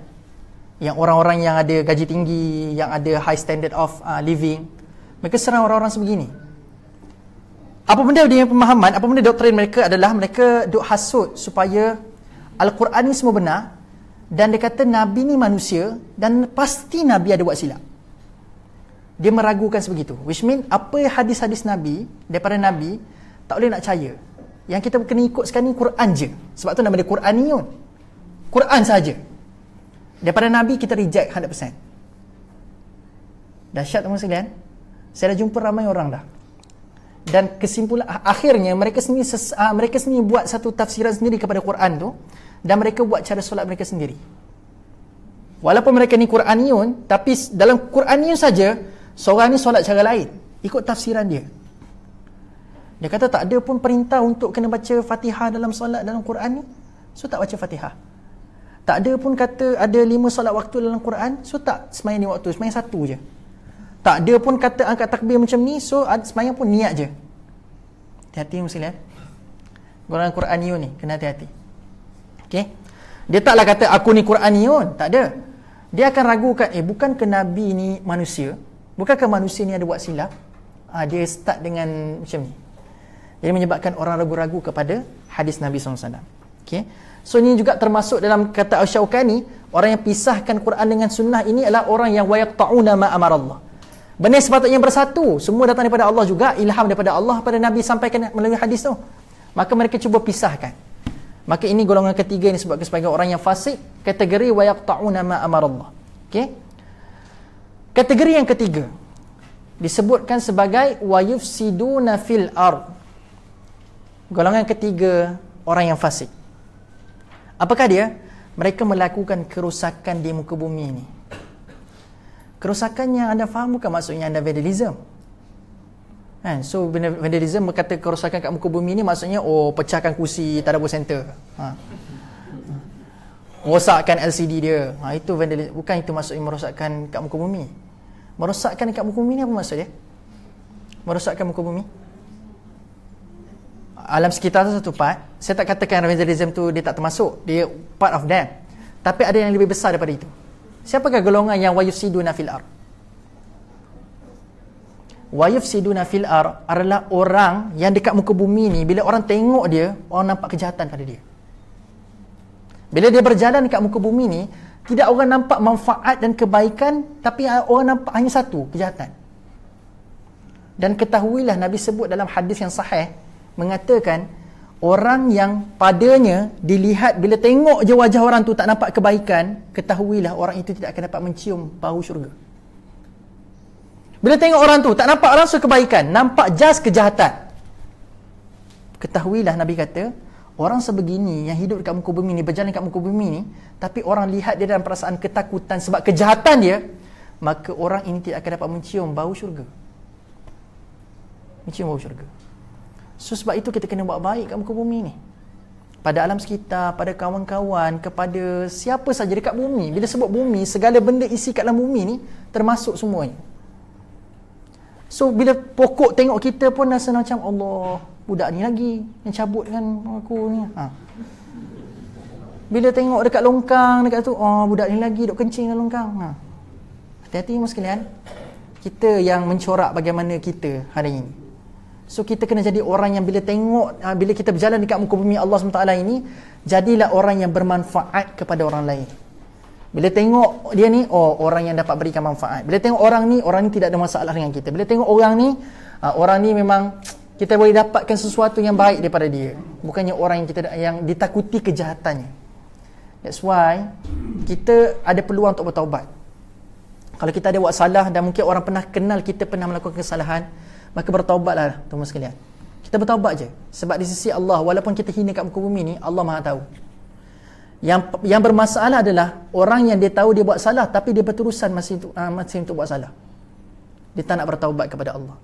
Selagi ada masa kita kena nampakkan diri kita ni orang yang berikan manfaat kepada orang lain. Okey. Wa yusiduna fil ard. Ulaika humul khasirun. Okey. Satu lagi part yang menarik dalam ayat ini adalah walaupun mereka orang yang fasik ini melakukan kerosakan dekat muka bumi ini dan mereka sangkakan, biasanya kalau contoh saya tak kata anda lah, saya nak buat contoh anda lah, contohnya manusia yang melakukan kerosakan, sebagai contoh dia mungkin rasa macam tak senang hati dengan Tadabbur Center ni, dia pun hancurkan kursi-kursi Tadabbur Center ni, tak tahu tak puas hati apa benda lah kan. Barangkali sebab aircon tak sejuk sangat ke, dia panas, dia kata apa Tadabbur Center ni kan, dia pun pecahkan kursi. Contoh ini contoh. Manusia yang pecahkan kursi ni, apa benda yang dia sedang fikirkan? Untuk apa? Kalau aku hancurkan, orang lain tak datang ke tempat ni, betul tak? So bila aku hancurkan kerusi ni, orang nak duduk lagi dah. Aku puas sebab orang lain tak dapat duduk. Dan orang lain nampak Tadabbur Center bersepah sebab aku dah buat sesuatu yang rosak dekat dalam Tadabbur Center. Kan?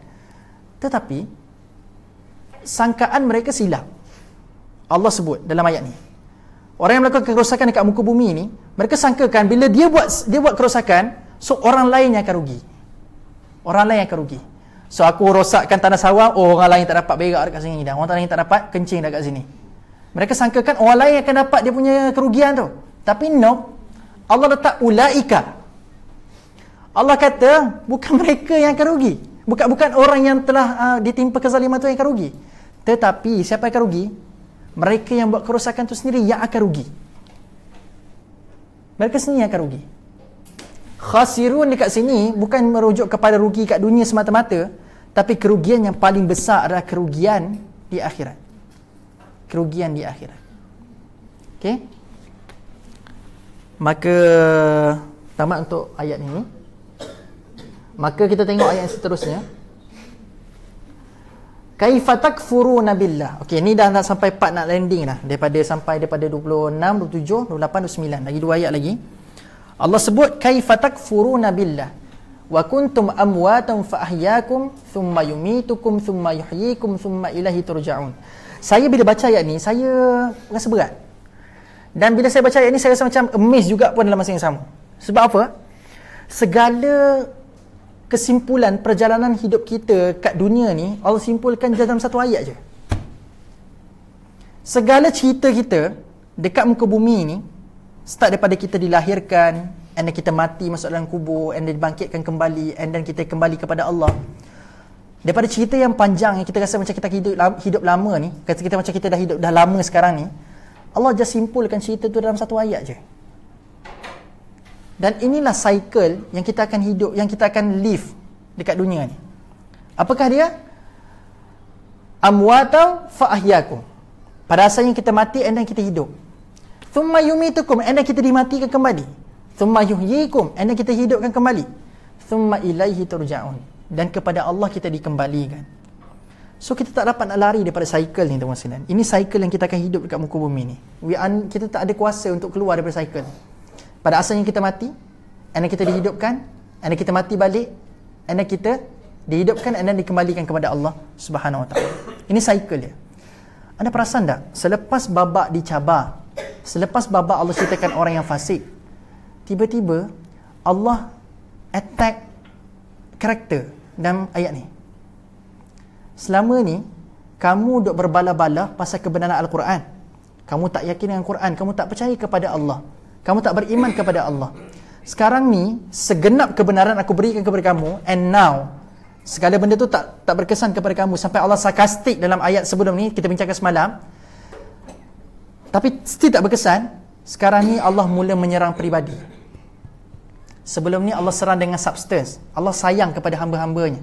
Allah berikan kebenaran, Allah suntikkan lagi hidayah, tapi mereka tidak mahu dapat, tak nak pegang hidayah tu. And now setelah Allah berikan bermacam-macam method of dakwah, sekarang tiba masa untuk Allah serang pribadinya pula. Dengan cara macam mana? Aku yang mematikan kamu, pada asalnya kamu mati, and then aku yang hidupkan, and aku yang matikan balik, and aku yang hidupkan, dan kepada aku juga kamu akan kembali.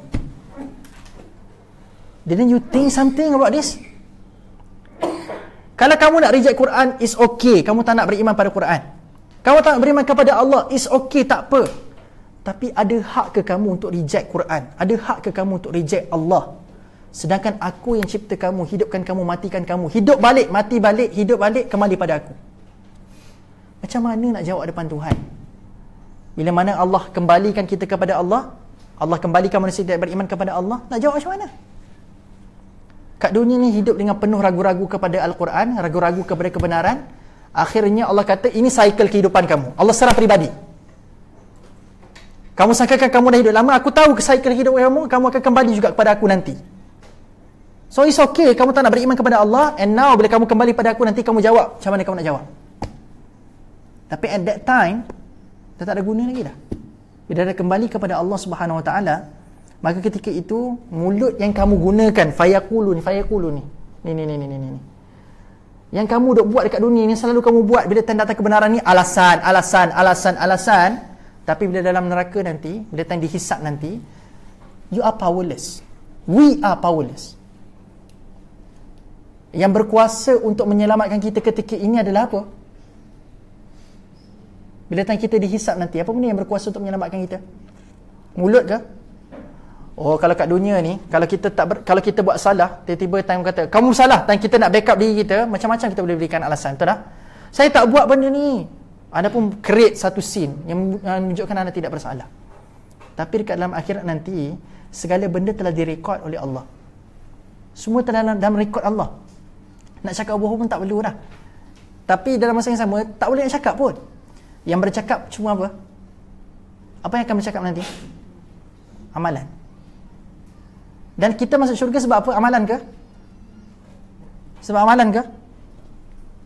Tuan-tuan sekalian, kita masuk syurga sebab apa? Sebab rahmat.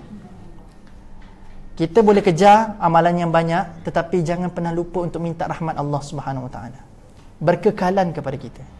Sebab dengan rahmat Allah, redha Allah, Allah akan berikan kita syurga. Yang Allah nak berikan kita kat syurga paling tinggi dengan rahmat Allah Subhanahu Wa Taala. Jelas kan? Okey. Jadi sampai ayat ke-20 apa tadi? 20. Summa yumitukum. Saya ada sikit lagi saya nak ceritakan ke ayat ni.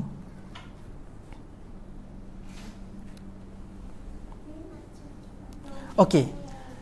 Dan Allah bagi tahu, meskipun kamu rasa macam kadang-kadang ada orang yang tidak beriman ni, bila dikatakan kamu akan kembali kepada Allah, mereka tidak percaya. Ya ke ada hari kebangkitan? Ya ke akan ada hari pertemuan? Allah bagi tahu dalam surah yang lain, saya tak ingat surah mana, tapi saya pasti surah 30. Kalau siapa tahu surah mana, beritahu kepada saya. Ayat dia? Auzubillahi minasyaitonirrajim. Kadihun ila rabbika kadahan famulaki. Fa amma man utiya kitabahu biyamini. Surah fasawfa yuhasabu hisaban yasira wa yanqalibu ila ahlihi masrura fala uqsimu bisyafaq. Surah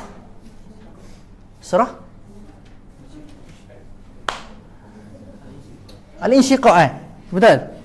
Betul. Kadihun ila rabbika kadahan famulaki. Kalau kamu kat dunia ni yang tidak beriman, bukan kamu mereka yang tidak beriman ni, mereka duk mendustakan hari kiamat. Mereka meragui betul kan akan ada hari pertemuan. Tapi Allah jawab dalam ayat ini, Allah kata benda, kamu percaya ke tidak pun, kamu still akan ada dalam cycle ni. Kamu percaya ataupun tidak, kamu akan still pergi pada direction ni, which means kembali kepada aku. Percaya ke kamu percaya akan ada hari kiamat, kamu tidak akan ada kuasa untuk menahan kaki kamu untuk pergi kepada direction, kembali kepada Allah Subhanahu Wa Taala. Which mean kembali kepada Allah adalah satu kepastian. Mulaqi. Kamu akan bertemu dengan Allah Subhanahu Wa Taala. Kita semua akan bertemu dengan Allah Subhanahu Wa Taala. Despite kita nak tahan diri kita, tak nak pergi cepat, tak nak pergi lambat. No, Allah kata we are on in this track. Kita dah dekat dalam direction ni. We are no power untuk elak nak keluar ke ataupun nak deviate sekejap ke. We are no power on that. Tidak ada kuasa. Okay. And then sebelum itu, saya terlupa teman-teman sekalian. Ini penting sebab kadang-kadang kita tak berikan perhatian sangat sebab kita lupa untuk bincangkan yang pertama tu. Anda perasan tak ayat awal tadi? Saya terlupa nak syarahkan kepada anda. Yadriba. Pukul. Kan saya kata pukul tadi kan? Saya nak tanya, perasan tak dalam Quran, bila Allah nak mencapai cerita-cerita yang mungkin kecil-kecil cerita dia, ataupun yang ada pengajaran yang besar, Allah guna perkataan daraba. Ada je cerita Allah guna perkataan wa kadzalika dalam Quran, kadzalika. Tapi ada beberapa cerita dalam Quran Allah letak wadrib dekat depan dia. Wadrib lahum mathalan ashabal qaryati idh ja'ahal mursalun. wadrib lahum mathal rajulaini ja'alna min ahlihima jannatain. Cerita pasal apa tu? Pemilik dua kebun. Surah Al-Kahf. Kan? Kenapa wadrib? Kenapa Allah menggunakan pukullah Nabi dengan cerita ni? Kenapa kena pukul? Sebab kenapa Allah menggunakan perkataan wadrib? Sepatutnya sampaikan yabligh ataupun sampaikan yabligh. Sampaikan. Yabligh amsal ke? Kenapa kena yadrib? Kenapa? Jom kita kena buat sesuatu untuk bagi dia rasa kat dalam hati ayat wadrib ataupun yadrib ini. Bila kita pukul, apa yang terhasil? Bunyi kan? Okeylah, kalau tepuk ke bawah anda tak akan nampak sangat. Tengok nampak semua demonstration. Okey. Kalau kita pukul kalau ke bawah tu anda mungkin tak nampak sesuatu. Anda akan dengar bunyi je. Tapi kalau saya pukul macam ni, apa yang akan terhasil? Apa yang akan berlaku? Di samping bunyi, apa lagi? Gerakan. Kan? Bila Allah kata wadrib, pukullah Nabi, pukul manusia yang mendengar cerita ni dengan cerita ni, pukul.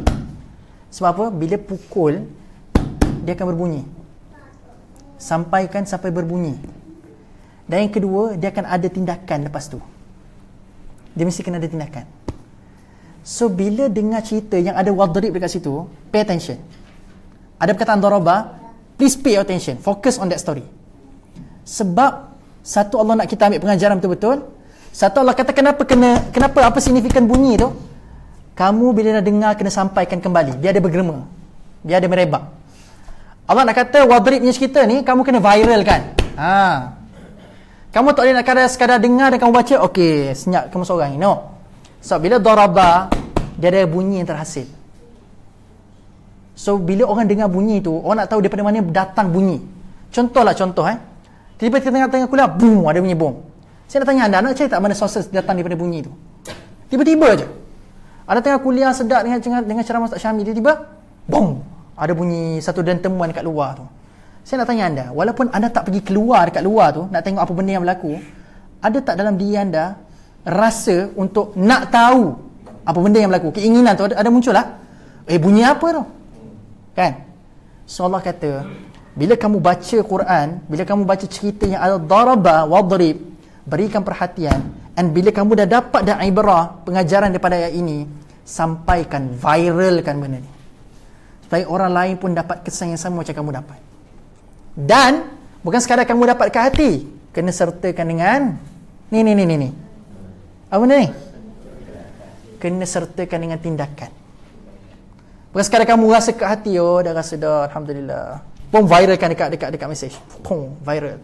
Facebook live. Instagram, viral. Tapi no, kamu kena sendiri beriman dan melaksanakan dengan tubuh badan kamu sendiri apa yang kamu rasakan itu. Okay? Ini tindakan. So kalau anda perasan, kenapa saya kembali tadi supaya sebelum saya tutup ni anda dapatkan point ataupun punchline tentang daraba ini, supaya anda nampak cerita ni cerita penting. Sebab apa? Sebab ayat seterusnya nanti akan datang sebelum saya tutup ayat 29 ni. Anda tahu tak ayat 30 cerita pasal benda yang besar. Cerita pasal satu cerita yang sangat besar dalam sejarah kehidupan manusia. So that's why sebelum masuk babak cerita pasal penciptaan Nabi Adam ini, yang ada babak orang ingkar kerana aba wastakbar, iaitu iblis, anda kena tahu pasal peri pentingnya anda kena ada absolute iman kepada Allah Subhanahu Wa Taala. Sebab ada makhluk yang diciptakan Allah, yang pernah dimulakan Allah, akhirnya ingkar kepada Allah. Sebab apa? Aba wastakbar. Maka Allah nak biar kita berikan perhatian sungguh-sungguh pada cerita ni, pasal orang yang pada asalnya Allah cabar dia, and then mereka tidak dapat datang ke satu surah, tapi mereka still ketegak juga. Ketegak. Mereka still tak nak lagi beriman kepada Allah walaupun mereka dah kalah dalam cabaran tersebut. Allah kata berikan perhatian betapa angkuhnya dia. Maka jangan jadi seperti ini. Sebab ada cerita selepas itu, ada makhluk yang pernah dimuliakan Allah, tapi akhirnya dihumban, dikeluarkan daripada syurga. Sebab apa? Aba wastakbar. Sebab aba, rasa besar, rasa sombong, rasa tinggi diri. Wastakbar, rasa ego lah, ego. Dahsyat kan? Jadi Allah punya, dia punya laun, dia punya ritma penyampaian surah Al-Baqarah ni, dia ada kaitan. Sebelum beralih kepada babak seterusnya, sebelum babak seterusnya, ada dia punya munasabah dia, ada relationship dia. Okay? Yang penting don't miss at all setiap babak-babak ini dan temukan kisah dia, bentukkan jaringan kepada kisah-kisah ini, baru kita akan dapat menjiwai cerita ni. Jelas Okey. Kembali kepada ayat tadi, summa ilahi turja'un. Okey.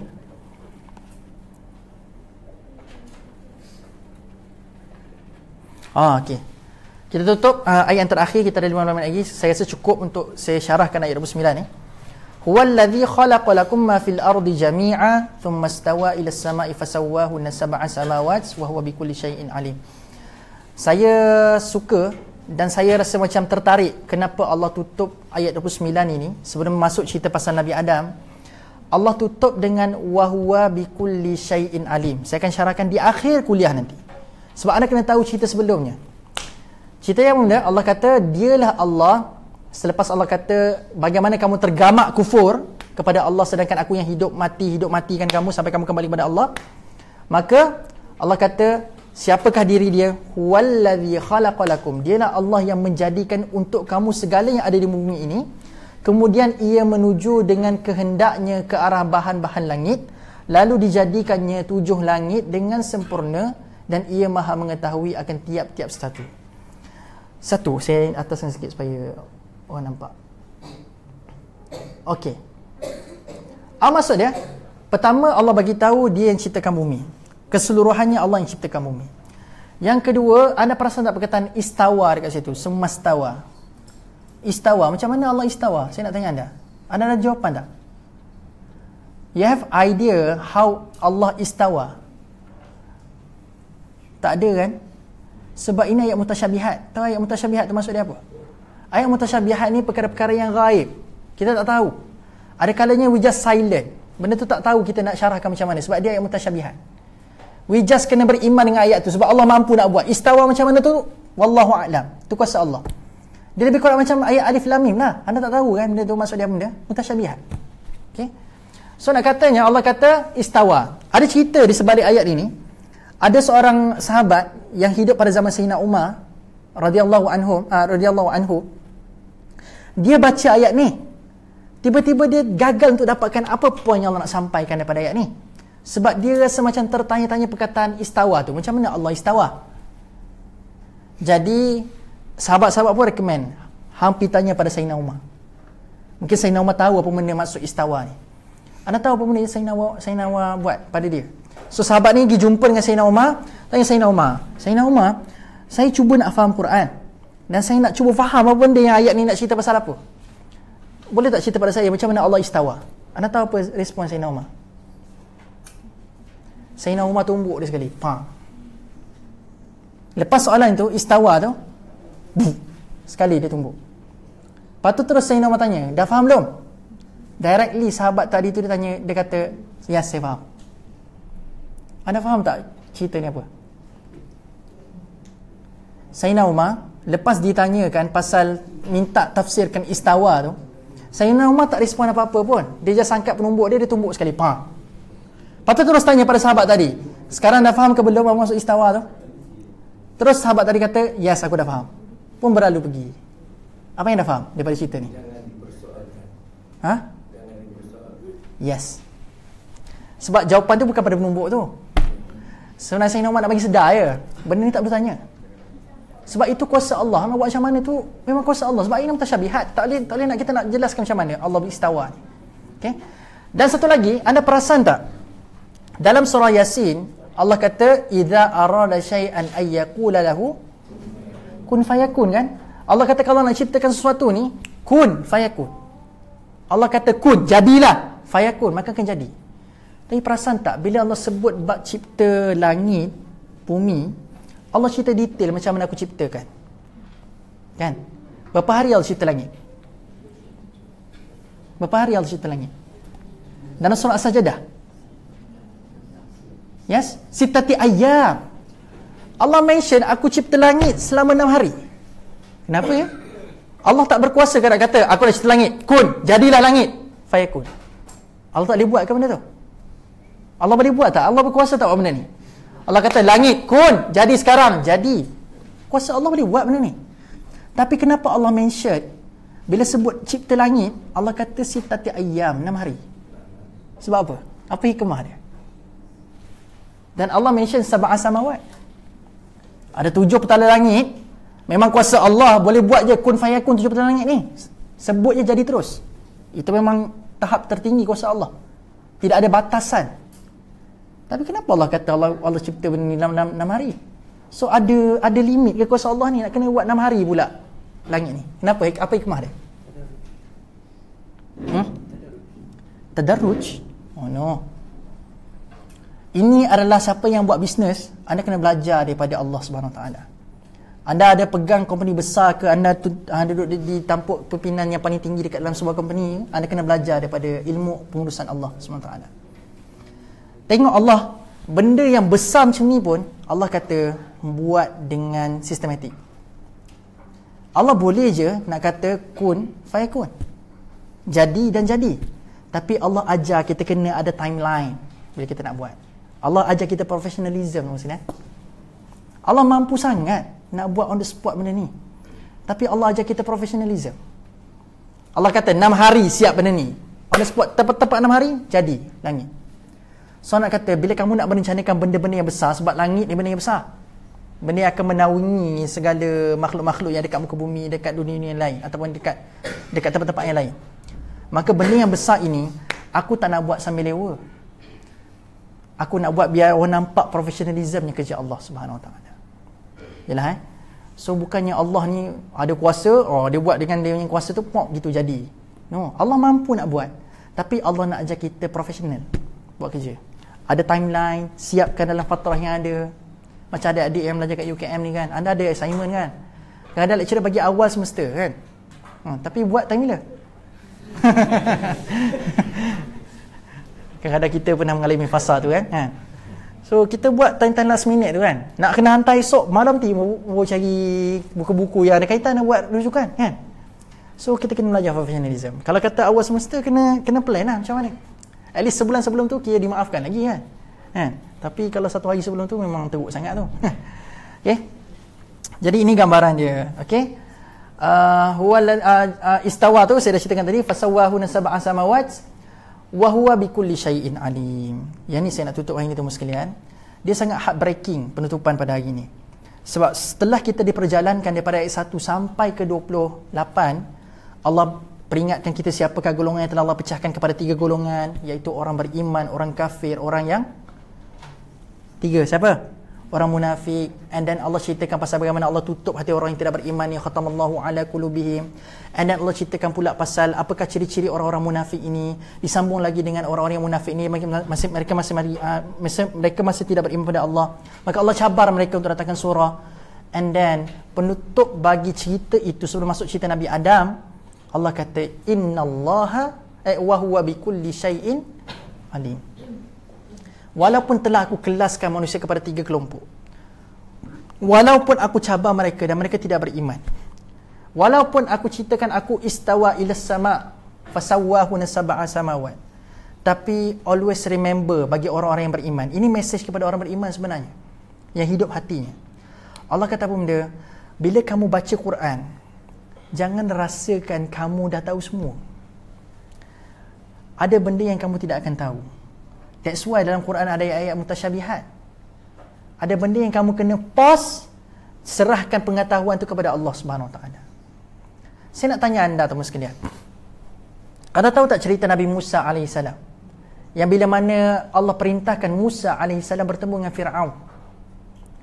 Anda kenal Musa ini siapa teman sekalian? Anda tahu tak Fir'aun ni siapa? Juara pidato zaman tu. Siapakah Musa? Musa ini orang yang nak kata kalau nak dibandingkan dengan Fir'aun, saya tak berani nak sebut dia tak pandai berkata-kata. Saya boleh katakan nak dibandingkan dengan Fir'aun, Fir'aun lebih berpengaruh ucapannya. Fir'aun ada satu kuasa pidato yang sangat berpengaruh berbanding dengan Musa AS.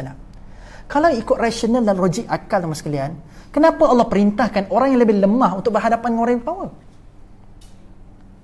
Perasan tak? Kenapa Allah nak perintahkan Musa AS berjumpa dengan Fir'aun? izhab fir'auna innahu tagha. Tapi tiba-tiba kita macam, kenapa benda ni berlaku? So Allah nak bagi tahu pada kita, kaum sekalian, ada kalanya kita tak boleh nak letakkan rasional di hadapan bila kita baca Quran. So apa rasionalnya Musa kena berhadapan dengan Firaun? So lepas sudah kita cari rasional dia, sampai terlupa pada ayat-ayat yang lain Allah telah bekalkan Musa AS dengan satu doa yang sangat power, dengan kelengkapan yang sangat luar biasa untuk berhadapan dengan Firaun. Tapi kita puas duk fikir pasal kenapalah Allah perintahkan Musa, dia kan Musa ni kan tak pandai bercakap macam Firaun. Kita duk fokus kat situ, tersangkut dekat situ. Sedangkan selepas itu lebih besar dia punya ibrah dan pengajaran dia. So bila kita baca ayat-ayat sebegini, teman sekalian, terutama ayat mutasyabihat, hold on. Ada perkara yang kita tak boleh nak sampai pemikiran kita, apa benda masuk istawa, perkara-perkara sebegini, ayat mutasyabihat sebegini. Maka just hold on, serahkan, wa huwa bikulli syai'in alim. Allah tahu setiap sesuatu yang telah diciptakan. Every single thing Allah tahu belaka, semuanya sekali. Yang jelas, yang tersembunyi, Allah Maha tahu. That's why Allah boleh ceritakan dengan detail orang munafik ni. Kalau kita hidup kat muka bumi ini, kita tak kenal siapa munafik ke tidak. Hatta nak declare diri kita ni munafik atau tidak pun kita tak tahu sebenarnya. Sebab Allah sebut dalam kalangan fakta, la yash'urun. Kamu tidak akan tahu sebenarnya kamu ni munafik ke tidak, ataupun kamu tak tahu siapa munafik dalam kalangan kamu. La yash'urun. Bukan ini la ya'lamun. Allah tak kata la ya'lamun tau. Bukan Allah kata kamu tidak tahu, tapi kamu tidak rasa. Bila kata tak tahu, barangkali kamu rasa. Tapi bila tidak rasa, dia rangkul duduk sekali. Rasa pun tak ada, tahu pun tak ada. Faham? So beware dengan penyakit ni. Dia penyakit yang sangat-sangat bahaya. La yash'urun. Kamu tidak akan rasa, kamu tidak akan tahu. Tapi Allah datangkan simptom kepada kita untuk kita kenal at least apa simptom-simptom orang munafik. Okay? Jadi sebab itu Allah boleh jelaskan dengan yakin, sebab wa huwa bikulli syai'in alim. Orang munafik dia katakan dekat luarnya dia beriman kepada Allah, tapi Allah boleh dengan yakin yang bagi tahu dalam hati mereka wa ma hum la yu'minun. Dia tidak beriman pun sebenarnya. Sebab wa huwa bikulli syai'in alim. Kalau boleh saya katakan ayat 1 sampai ayat ke-29 ini, kalau anda nak cari apakah hashtag yang paling tepat, wa huwa bikulli syai'in alim. Segala-gala cerita daripada ayat 1 sampai 29 di hashtagkan, di punchlinekan dengan wa huwa bikulli syai'in alim. Lepas kamu ada keyakinan inilah, percayalah, bila kamu masuk ayat ke-30 nanti, kamu tidak akan terjebak seperti mana iblis, dia rasa macam dia tahu segala-galanya. Saya nak tanya anda, salah ke kita tunjukkan kita ni macam tahu sesuatu? Salah ke? Salah ke kita tunjuk pada orang yang kita macam kita tahu sesuatu lebih daripada dia? Salah ke? Tak salah, tapi ada batas. Macam malaikat, bila tanya Allah perintahkan dia nak ciptakan Adam AS, dia kan tanya kepada Allah Subhanahu Wa Taala. Apa benda tanya dia? Dia tanya pada Allah benda. Wa idh qala rabbuka lil malaikati ja'ilun fil ardi khalifah qalu ataj'alu fiha man yufsidu fiha wa yasfiku dima. Persoalan saya nak tanya anda. Ni teaser lah. Saya tak tahu bulan 1 nanti ada ke tidak. Dia bergantung pada meeting Jumaat ni. Daripada mana malaikat tahu? Adakah manusia yang diciptakan sebelum Nabi Adam AS? Ada ke? Tapi daripada mana malaikat tahu yang manusia akan buat kerosakan dekat muka bumi ni? Have you think about that? Adakah macam malaikat dah tahu dah apa Allah manusia ni macam dia boleh ada buat ramalan ke, ada macam bola kuasa ke tunjukkan manusia akan buat kerosakan kat muka bumi ni, berlaku pertumpahan darah. Benda ni berlaku dah. Benda ni berlaku. Tapi macam mana malaikat tahu? Sebab apa? Atromi yang kita tahu. Sebab apa tuan sekalian? Sebab orang-orang yang beriman kepada Allah, ditambah pula dia ni malaikat yang iman dia yazid daiman, sentiasa bertambah, tidak pernah berkurang. Dia tidak pernah mengingkari Allah Subhanahu Wa Taala. Dia ada firasat. Malaikat ni ada firasat dia tersendiri. Orang yang beriman, sebab itu anda kena hati-hati dengan firasat orang beriman. Sebab orang yang beriman firasatnya dipandu oleh Allah Subhanahu Wa Taala. Termasuklah malaikat. Malaikat inilah makhluk yang paling tekun beribadah kepada Allah Subhanahu Wa Taala, yang paling kuat imannya kepada Allah Subhanahu Wa Taala.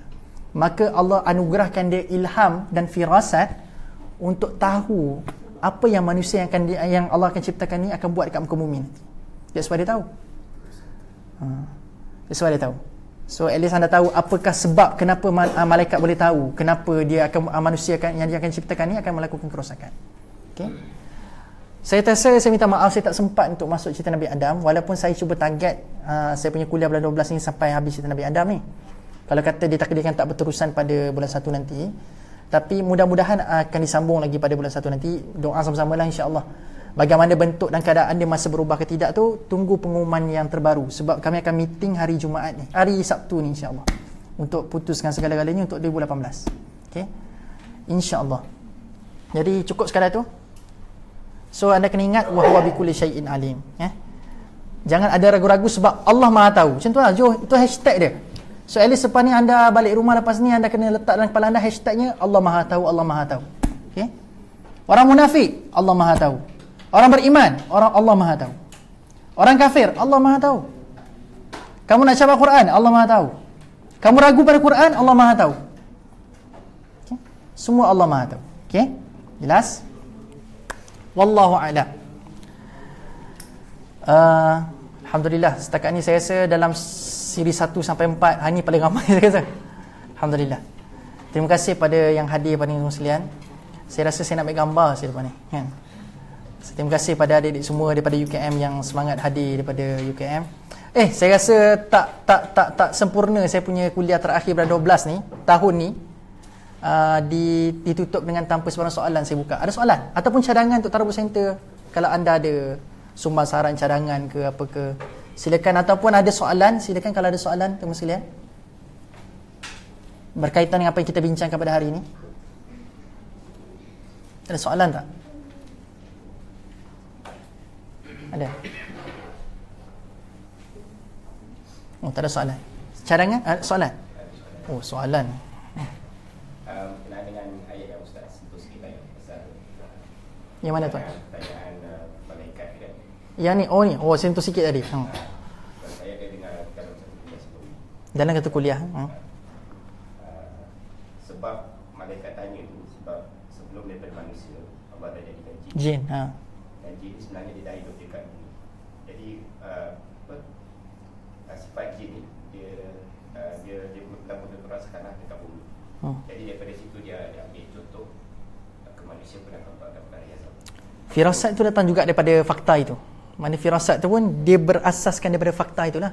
Fakta yang jin telah lakukan kerosakan kat muka bumi, dia hidup kat muka bumi dan lakukan kerosakan. Maka dia dikuatkan dengan itu. Keyakinan dia punya firasatnya dikuatkan dengan fakta jin tu. Jadi nak katanya sebab dia orang beriman, kalau dia tidak beriman, Allah nak cipta. Macam itulah. Tapi sebab firasat tu muncul. Sebab dia takut benda ni akan berlaku. Jadi orang yang mencintai kedamaian, mencintai kebahagiaan dan ketenangan, for sure lah tak nak minta Allah ciptakan satu makhluk yang seakan-akan jin. So betul juga apa yang disebutkan oleh Tuan. Tepat juga tu. Tapi saya lebih menarik untuk bangkitkan pasal pentingnya kita menjaga iman kita supaya Allah pandu firasat kita untuk pilihan yang tepat. Kadang-kadang perasan tak, ada orang yang terjumpa ni Allahu Akbar, dia tenang, kita tengok dia kita rasa macam nak dekat dengan dia. Kadang-kadang kita minta dia buat keputusan, kadang dia bagi keputusan yang betul pada kita. Sebab orang beriman ni firasat dia kita boleh pakai. Tapi tak boleh jadi sebagai dalil. Saya tegaskan sekali lagi. Dia tidak bermakna anda boleh ambil sebagai dalil.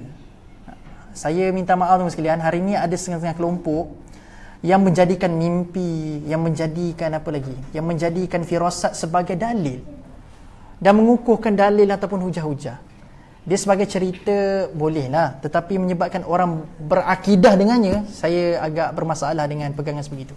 Okey. Janganlah tiba-tiba kita jumpa ada orang soleh ni kata, "Oh, tolong segala-galanya." Kita berharap pada dia. Sampai tahap kita berakidah kepada perkara tersebut.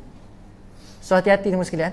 Kita boleh nak cuba bentuk diri kita sebagai jadi orang yang beriman supaya kita buat pilihan yang tepat dalam kehidupan, tapi jangan sampai tahap kita bertaruh harapan kepada manusia lebih daripada Allah Subhanahu Wa Taala. Okey? Itu pesanan saya siap-siap. Okey? Untuk diri saya dan untuk teman sekalian. Sebab banyak sangat berlaku dalam kalangan masyarakat Malaysia hari ni. Dia tahu orang ni kerap dapat mimpi baik-baik, so dia pun minta, "Kau mimpi apa malam tadi?" Pernah jumpa kan orang macam ni kan? Yang terlampau obses dengan perkara-perkara sebegini. So beware. Ada soalan lain tak? Cadangan pun saya laikan. Soalan. Mhm. Kan banyak diseraikan seorang nanti. Satu, kita dengan cek dengan diri kita kan. Mhm. Maknanya sifat-sifat Ada tak simptom tu? Ha. simptom-simptom. Dan satu lagi boleh ke macam kita dengan tujuan dakwah dan tujuan kita nak mengajak orang tu, kita cakap ni macam kalau kita nampak dia buat ciri-ciri munafik ni, kita bagi tahu dia macam kita orang sana ni, bila dia seorang dia tak beribadat, bila dia ramai di depan orang dia beribadat. Jadi kita macam kita menasihati orang tu, adakah cara tu macam membuatkan kita dia menghukum orang munafik, atau kita nak mengajak dia, ada tak? Kita peringatkan dengan meletakkan label berbeza.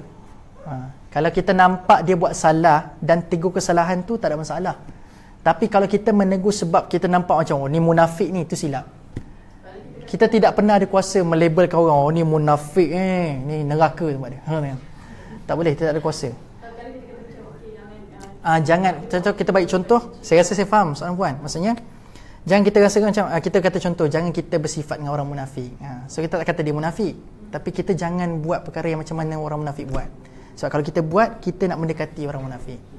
So betul tu puan, tak ada masalah pun kalau kita nak menasihati. Tapi jangan sampai tahap kita melabel ataupun kita menghukum. Sebab ini bukan selama-lamanya tugas kita. Tugas menghukum sebaik-baik pengadilan daripada siapa? Allah SWT. Allah Al-Hakim, Allah Maha Bijaksana, Allah penetap segala keputusan. Okey. Soalan lain? Ada soalan lagi? Okey, kalau tak ada, terima kasih. Ada soalan tak? Tak ada? Okay, terima kasih semua sekalian yang sudah hadir pada malam ini. Saya gembira sangat dapat berkongsi, dan saya bergembira sangat dapat dengar pendapat-pendapat, soalan-soalan daripada semua sekalian. Mudah-mudahan kita punya ukhuwah yang telah terbina pada hari ini kita berterusan, insya-Allah. Mudah-mudahan kita tergolongan golongan yang wayaqta'una ma amarallah tu. Jangan kita bermusuh-musuhan. Jadilah kita ejen perdamaian kepada semua masyarakat kita dekat dunia ni. Mudah-mudahan Allah berikan rahmat kepada kita sebab kita mendamaikan orang lain. Kita install rahmat dalam kalangan masyarakat, insya-Allah. Okey. Dan saya doakan daripada mana semua anda datang, saya doakan sekali lagi, saya minta Allah berkati setiap langkah perjalanan anda ke sini. Saya doakan Allah SWT mudahkan segala kehidupan kita, insya-Allah, dan Allah takdirkan kita di syurga paling tinggi bertemu kembali, insya-Allah. Kalau tak kot dunia nanti kat syurga paling tinggi, insya-Allah. Okey. Kalaulah kita kenal dalam kelas ni, tiba-tiba dekat syurga paling tinggi nanti tak nampak sahabat-sahabat kita, minta sebut nama tu kat Allah SWT, minta kita bertemu kembali di syurga paling tinggi, insya-Allah. Amin. Okey, terima kasih semua sekalian yang hadir pada hari ini. Aqulu qawli hadza wa astaghfirullahal azim li wa lakum. Assalamualaikum warahmatullahi wabarakatuh. Tolong tekan. Ada satu button. Ada tak?